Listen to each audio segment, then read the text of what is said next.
Halloween 2016, coming to you from the Ebenezer Baptist Church in Dunwoody, Georgia, the intersection of Dunwoody Club and Spalding Drive.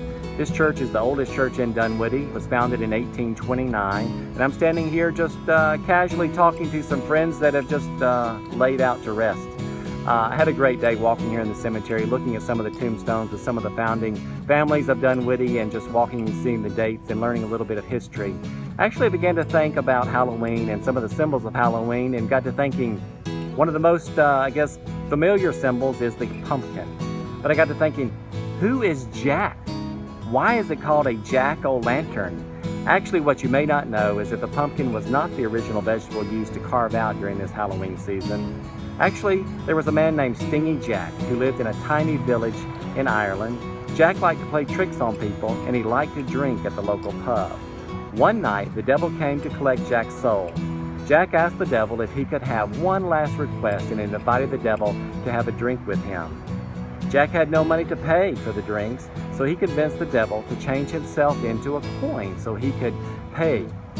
Jack put the coin in his pocket along with a silver cross to prevent the devil from changing back into his original form. Jack then agreed to let the devil return if he would let Jack live another year. After a year had passed, sure enough, the devil returned. This time, Jack tricked the devil again by trapping him up a tree with a cross carved into its trunk. Jack agreed to let the devil down from the tree if he would never take his soul. The devil again obliged.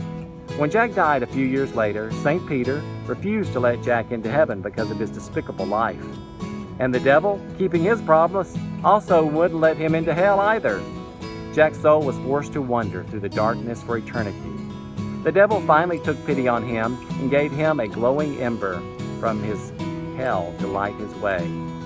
Jack placed the ember in a turnip and carved openings to spread more light. Jack still roams the world looking for a place to rest his soul and extinguish his glowing ember inside his turnip. The tradition has changed from when the Irish immigrants settled into America, and they discovered that the pumpkin was larger and easier to carve than a little old lowly turnip. Well, really, the moral of the story is never go drinking in Irish pubs and never leave home without a credit card. You'll always be safe. Hope everyone has a wonderful evening out, enjoying this time with your family, seeing the kids dressed up in their great costumes and making good memories. It's a wonderful day here in Atlanta, and I hope it's a wonderful day wherever you are.